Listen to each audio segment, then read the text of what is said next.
Salve, meus queridos, tudo bem? Estou aqui hoje nessa maneira fantástica, inovadora de fazer videoaula, que é o vídeo A Cara na Bolinha. A Cara na Bolinha, para falar um pouquinho para vocês o que eu achei essencial das duas últimas aulas que vocês tiveram lá no Centro de Mídias, que é sobre a Grécia, né? Então, as origens, né? Depois falar sobre Atenas e a democracia, que foi a aula de ontem. Claro que eu não vou ficar passando por todos aqueles pontos, muita informação. Vamos ao essencial, tá, galera? O essencial para a gente compreender o tema e fazer as relações necessárias com o nosso Brasil, né? Vamos tentar fazer essas relações. Bom, no começo a professora lá do Centro de Mídias fez uma reflexão, acho importante, porque às vezes fala-se assim, Grécia, o berço do conhecimento, o berço das civilizações. Isso é correto, professor? É correto dizer que a Grécia é o berço do conhecimento, o berço das civilizações?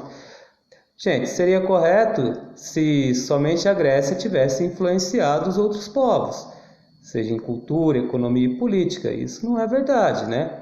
Os gregos criaram grandes coisas, criaram, por exemplo, o teatro a céu aberto. Talvez o teatro seja o primo antigo da TV, né? O teatro grego. Criaram ali uma espécie de democracia e tal, né? Grandes construções, arquitetura e tal.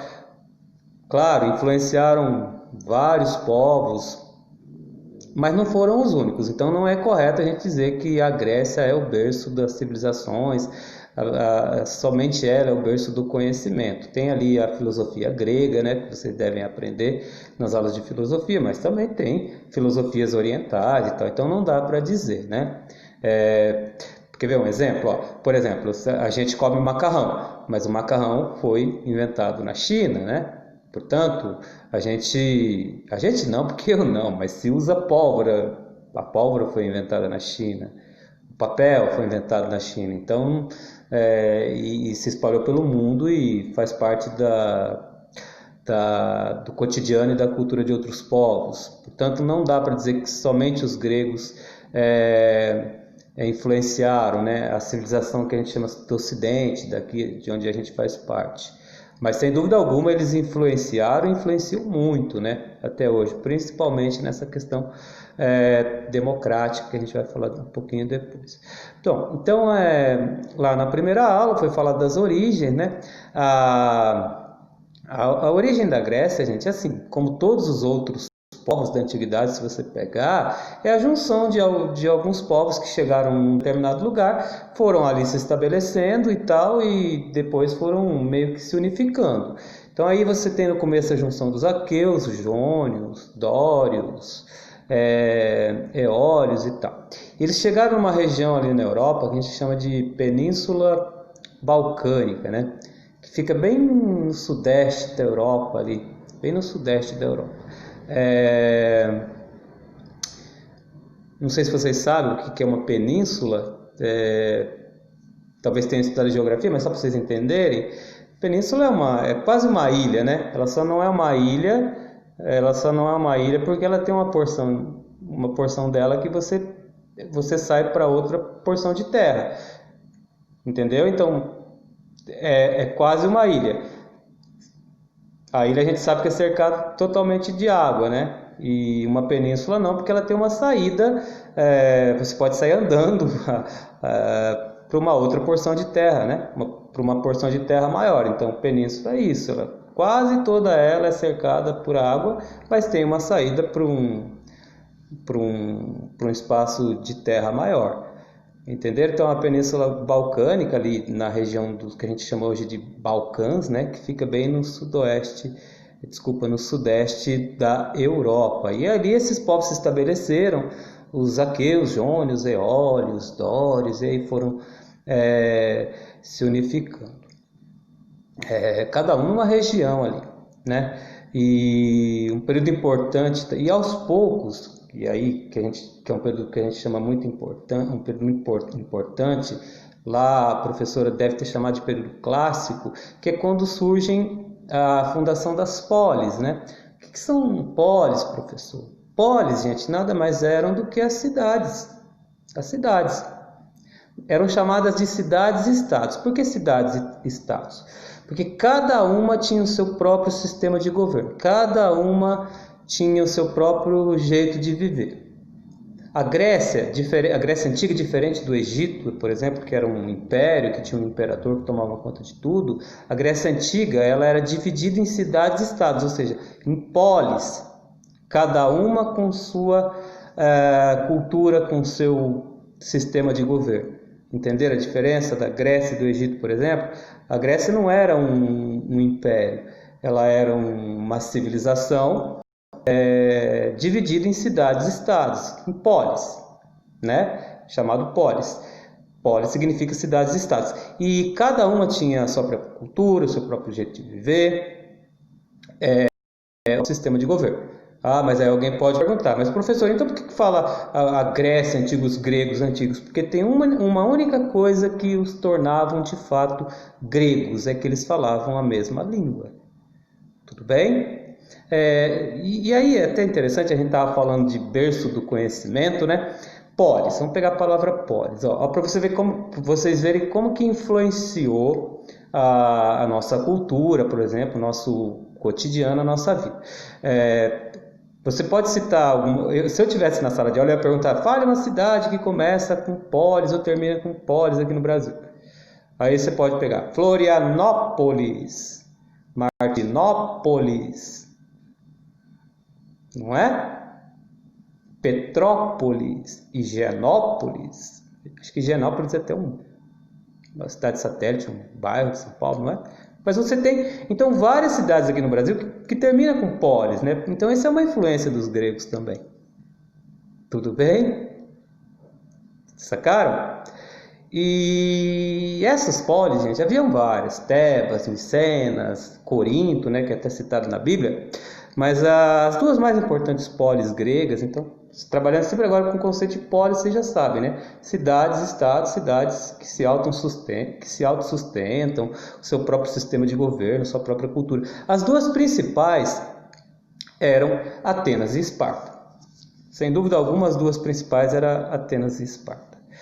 Tá, beleza?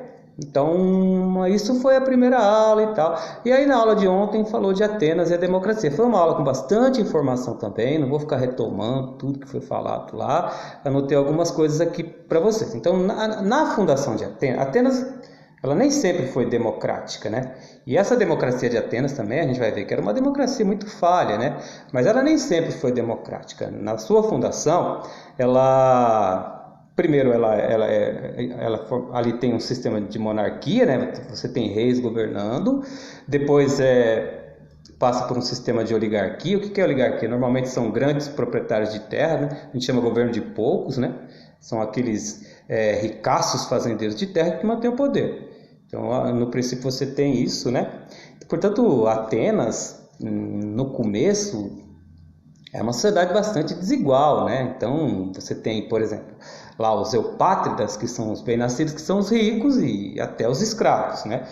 Atenas era uma sociedade escravista também, gente. Era muito comum, até aqueles considerados mais pobres em Atenas, ter de 5 a 6 escravos, né? Portanto, Atenas, no seu começo, então, ela é uma monarquia, ela tem rei governando, depois ela é uma oligarquia, ela tem poucos ali comandando e tal. E aí aparecem alguns políticos importantes que foram citados lá ontem, como Solon, por exemplo, e Clístenes, né? São políticos ali que fazem uma série de reformas para mudar de sistema político, até chegar no que a gente chama de sistema político democrático, né? Democrático. Tá. O Brasil é um país democrático? Se eu tivesse em sala de aula. Professor. Por quê? Porque a gente vota, porque a gente participa. Por exemplo, a sala de aula é um ambiente, ou deve ser um ambiente democrático, né? Aqui não dá, porque eu fico falando para essa bolinha, mas a sala de aula tem que ser um ambiente democrático, né? O professor não pode chegar lá e achar que é o dono do conhecimento. Ele tem que dialogar, né? Democracia é isso, né? No caso da democracia política, você vai lá, vota, escolhe seu prefeito, seu governo. Então, a gente é uma democracia, né? E os gregos, eles têm essa contribuição, os gregos atenienses têm essa contribuição porque eles desenvolveram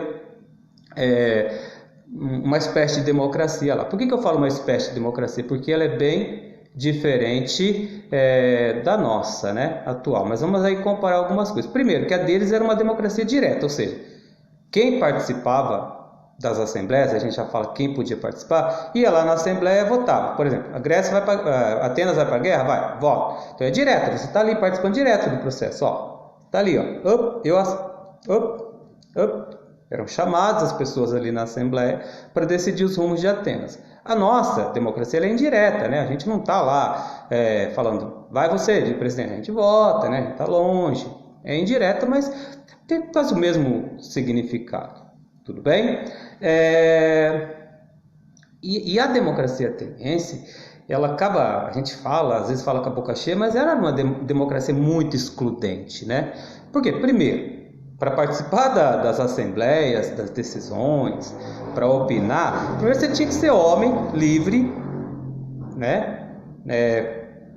A partir de 18 anos, e tinha que ser ateniense, ou seja, não adiantava você ter morado 2 anos lá em Tebas e depois chegar em Atenas. Você não era cidadão ateniense, portanto você não podia participar das assembleias. Você não podia, né? Então, e mulher, professor? Mulher não. Mulher nem era citada. Aliás, tem uma música, eu vou indicar para vocês lerem a letra, chama Mulheres de Atenas, Chico Buarque, procura na net. Chama-se Mulheres Silenciosas de Atenas, porque a mulher, diferente do Egito, hein, galera? Onde a mulher tinha muito mais participação, as rainhas, princesas e tal, a mulher na Grécia ela é calada. Percebam? A Grécia já se fala em democracia, mas a mulher é calada. É para ser dona de casa. É para ser dona de casa. É para procriar, né? Portanto, a menina grega, ela fica dentro de casa aprendendo a cozinhar, aprendendo a costurar. O menino grego vai para as praças, aprender política, aprender filosofia. Veja como que é uma sociedade preconceituosa. E nesse processo democrático, mulher não participa. Obviamente que escravo também não, porque escravo não é considerado gente, escravo é mercadoria, ainda que lá na Grécia eles não sofressem castigos físicos, que nem os escravos aqui no Brasil. E os estrangeiros, obviamente, também não podiam participar das assembleias. Então, se você pega de uma forma mais reflexiva, assim, você vai ver que é uma minoria que participa das decisões. Né? E as decisões não era lá não, a gente escrever e dizer, você ia numa assembleia grande lá, ficava todo mundo lá dizendo, isso, eu penso isso, você votava lá, era direto, você tinha esse direito, independente se você era pátria, rico ou pobre, desde que sendo livre, lógico que homem a partir de 18 anos você podia participar, e ateniense, obviamente. É muito diferente da nossa democracia, que também é uma democracia excludente, né?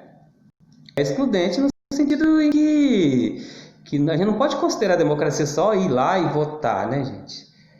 Só ir lá e votar, todo mundo pode. A nossa Constituição diz, tá, o livro de leis maior do Brasil, diz que todo cidadão, a partir de 18 anos, se não tiver problema na justiça, e se não for insano, pode votar. Analfabeto, qualquer mulher pode votar. Nesse sentido, então, ela não é excludente, digamos assim. Mas se a gente for pensar que democracia é só ir lá e votar, não é isso. Democracia é uma coisa mais ampla, né?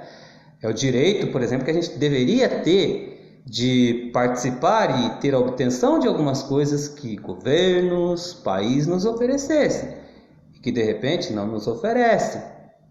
Vocês estão entendendo? Então, no fundo, a nossa democracia também ela é falha. Ela é falha, porque só ir lá e votar não é uma democracia completa. E tem uma outra coisa, não sei se vocês já pararam para perceber. Quando a gente vota, a gente diz que eu voto, né? Só que o voto é obrigatório, não é uma contradição? A democracia não deveria falar que o voto é facultativo, por exemplo? Vota se você quiser. Mas você, quando completa 18 anos, você é obrigado a tirar seu título e ir lá votar. Com 16 anos é facultativo. Se você quiser tirar o título e votar, acho que vocês estão chegando nos 16, eu tenho 16, vocês podem tirar para votar esse ano se vocês quiserem, mas não é obrigatório.